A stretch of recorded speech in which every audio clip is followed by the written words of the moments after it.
Izin kami sedikit menyampaikan kondisi kelistrikan di Provinsi Sumatera Barat. Langsung saja, next. Ini nanti yang akan sedikit kami sampaikan perihal overview sistem kelistrikan yang ada di Sumatera Barat, kemudian nanti rencana untuk pengembangannya sesuai dengan RUPTL, dan ada sedikit data pengusahaan serta rasio elektrifikasi. Rasio elektrifikasi ini terkait nanti ada masih ada berapa tanggung jawab PLN untuk melistriki seluruh desa dan seluruh masyarakat yang ada di Sumatera Barat. Next. Baik, lanjut saja. Ini kondisi kami. Jadi kami di Sumatera Barat melistriki 19 kabupaten dan kota, kemudian 179 kecamatan, 1.265 nagari atau desa. Jadi kalau melihat kondisinya saat ini kami melayani kurang lebih 1.662.000 pelanggan PLN. Kalau misalnya satu rumah saja ya, secara perhitungan ada 4 atau 5 anggota keluarganya, ya kurang lebih ada 8 juta yang menikmati listriknya PLN. Kami terbagi menjadi 4 unit, yaitu ada di Padang, kemudian ada di Bukit Tinggi, ada di Solok, dan ada di Payakumbuh. Kemudian rasio elektrifikasi kami ada, sebentar, next, sebelumnya. Boleh dibantu Pak Indra? Nah, biar dibantu Pak Indra. Jadi kami untuk rasio elektrifikasi memang belum mencapai 100%. Kami banyak upaya yang kita lakukan untuk melistriki seluruh penduduk di Provinsi Sumatera Barat. Komitmen kami bahwa sudah 78 tahun Indonesia merdeka, jangan sampai masih ada penduduk yang belum menikmati listrik. Kemarin kami melakukan penyambungan listrik gratis. Jadi pegawai PLN ini menyisihkan sebagian penghasilannya setiap bulan. Kami himpun dalam Yayasan Baitul Mal PLN, itu kemudian disalurkan dalam bentuk bantuan kepada masyarakat. Ada beberapa bantuan, diantaranya adalah listrik gratis. Kemarin hari Selasa, Selasa ya Pak ya, kalau nggak salah ya, minggu lalu Selasa di Danau Atas, kami membantu salah satu penyalaan. Kalau di total sudah ada 2.800 masyarakat yang kita bantu. Tetapi ini salah satu bentuk saja untuk membantu tadi masyarakat yang belum menikmati listrik. Tetapi ada program yang lain yang kami jalankan, termasuk listrik desa. Listrik desa itu di tahun 2023 ini kami rencana akan menyambung 1.035 lagi masyarakat yang belum berlistrik. Itu tersebar, lokasinya ada di 15 desa, nanti mungkin akan saya jelaskan sedikit, ada tampilannya 15 desa. Kemudian di tahun 2024, tahun depan, kita ada 24 desa lagi yang masih ada masyarakatnya yang belum berlistrik.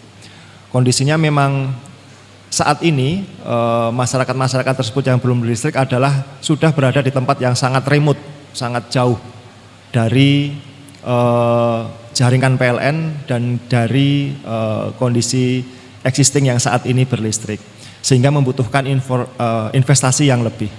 Contohnya saja untuk tahun ini kita membutuhkan untuk setiap pasangan listrik itu, bagi tadi pelanggan yang belum memiliki listrik, kurang lebih 35 juta rupiah. Itu karena saking jauhnya masyarakat tersebut dari listrik yang saat ini, suplai listrik yang saat ini. Dibandingkan dengan yang misalnya saja Bapak Ibu untuk penyambungan listrik di daerah kota, mungkin tidak sampai investasinya sebesar 35 juta rupiah per sambungan listrik. Mungkin hanya cuman 500.000 sampai 1 juta rupiah untuk rumah tangga biasa sudah bisa menyambung listrik. Itu menunjukkan bagaimana kondisi yang itu tadi, listrik desa yang sudah sangat jauh dari jaringan listrik yang tersedia. Ini sedikit saja yang kami sampaikan, bahwa kita tidak saja mengelola Provinsi Sumatera Barat secara daratan, tetapi kami ada Kepulauan Mentawai, ada 4 pulau yang di sana juga kita listriki. Tetapi perbedaannya dengan listrik yang ada di daratan Sumatera ini, di Mentawai kita menggunakan PLTD yang tersebar di sebanyak 15 lokasi. Kondisinya adalah isolated, masing-masing PLTD itu melistriki di lokasinya masing-masing. Tidak bisa diinterkoneksikan masing-masing PLTD tersebut menjadi satu kesatuan yang utuh, karena memang saking jauhnya secara geografis dan secara daratannya terpisah-pisah dalam 4 pulau tersebut. Bedanya dengan yang ada di Sumatera, kita melistrikinya sudah melakukan interkoneksi mulai dari Aceh sampai dengan Lampung. Jadi jangan khawatir Bapak Ibu, kecukupan daya kami, misalnya beban puncak pada saat malam hari kita terukur sampai dengan kurang lebih 620 megawatt malam setiap hari gitu ya. Tetapi kondisi kelistrikan kami, kita yang ada di Sumatera Barat tercukupi sampai dengan 720 megawatt. Jadi kecukupan dayanya atau reserve marginnya kurang lebih 150 megawatt. Seberapa besar 150 megawatt itu? Ya ibaratnya kalau kita melihat semen Padang, maka kita masih bisa membangun 2 lagi semen Padang. Atau bagaimana kalau kita membangun rumah tangga biasa? Ya kurang lebih bisa 150 sampai 300 juta rumah penduduk lagi. Ini karena semakin besar, karena masih besarnya ketersediaan listrik yang ada di Sumatera Barat.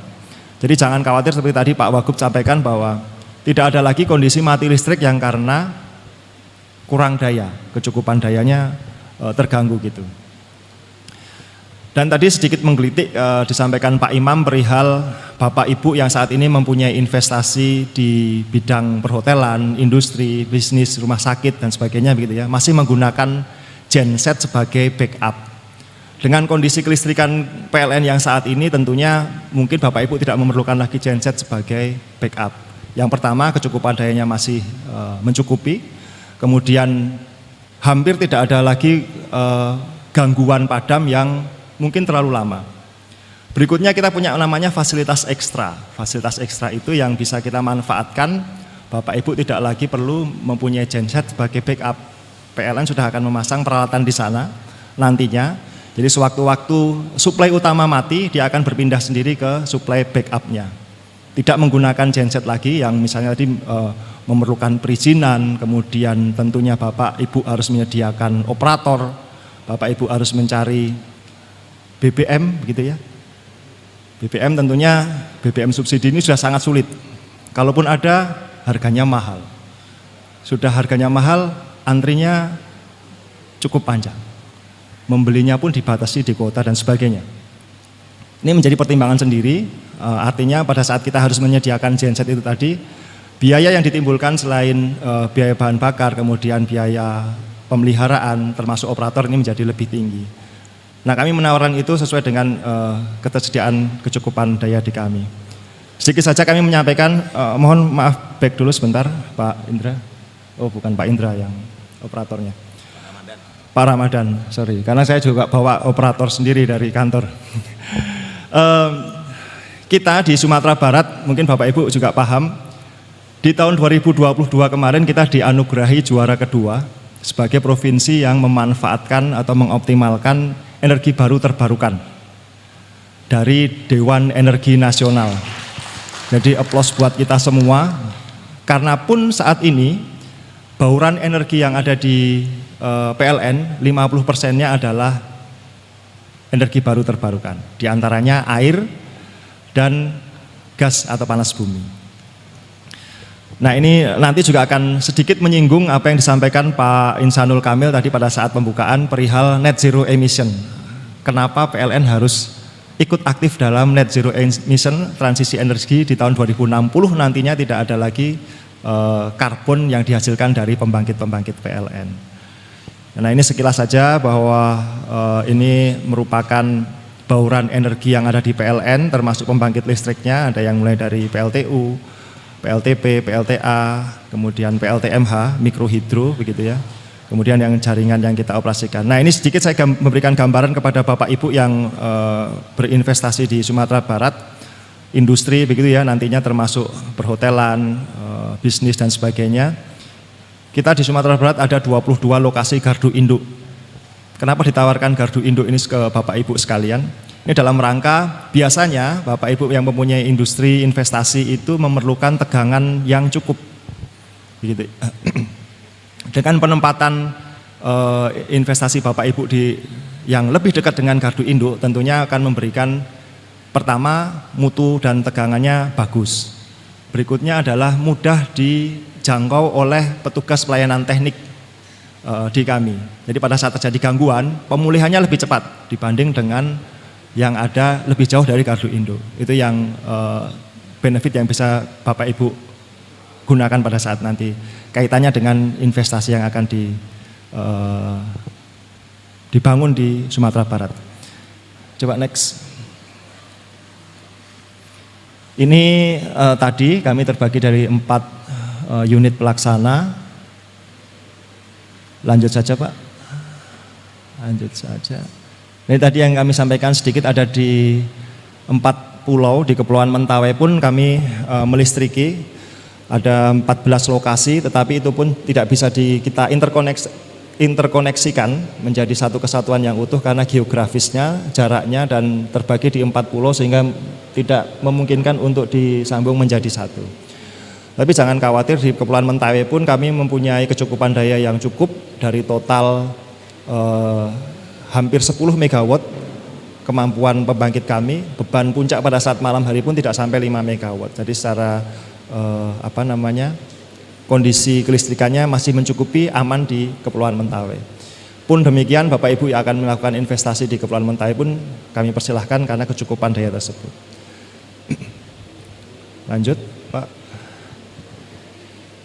Ini tadi pembebanannya. Jadi sebenarnya pembebanan ini pun memang karena ada di kepulauan sangat tergantung kepada cuaca, karena pengiriman misalnya saja bahan bakar gitu ya, kepulauan terganggu atau terdampak cuaca, ini akan nanti sedikit mempengaruhi hari operasi untuk pembangkit kita yang ada di sana. Tapi alhamdulillah kondisinya semuanya aman. Kemudian, nah itu yang ingin saya sampaikan juga bahwa di Sumatera Barat kita listriknya tidak hanya terinterkoneksi mulai dari ujung utara Aceh sampai dengan Lampung, tetapi kita pun di Sumatera Barat mempunyai kerjasama dengan Independent Power Producer atau IPP, pembangkit-pembangkit independen. Ada kurang lebih yang saat ini beroperasi 10 dengan beberapa lagi, kalau tidak salah 2 atau 3 lagi akan segera bergabung dari PLTMH, mikrohidro, dan dari excess power sawit. Ini pun nanti yang masuk menjadi penopang tambahan IPP-nya adalah semuanya dari EBT. Jadi semakin besar pula bauran energi EBT yang ada di Sumatera Barat. Alhamdulillah misalnya pun kemudian Sumatera Barat menjadi salah satu tulang punggung backbone untuk penyediaan EBT di Pulau Sumatera, kita sudah bisa mencukupi. Next Pak. Ini masing-masingnya, jadi ada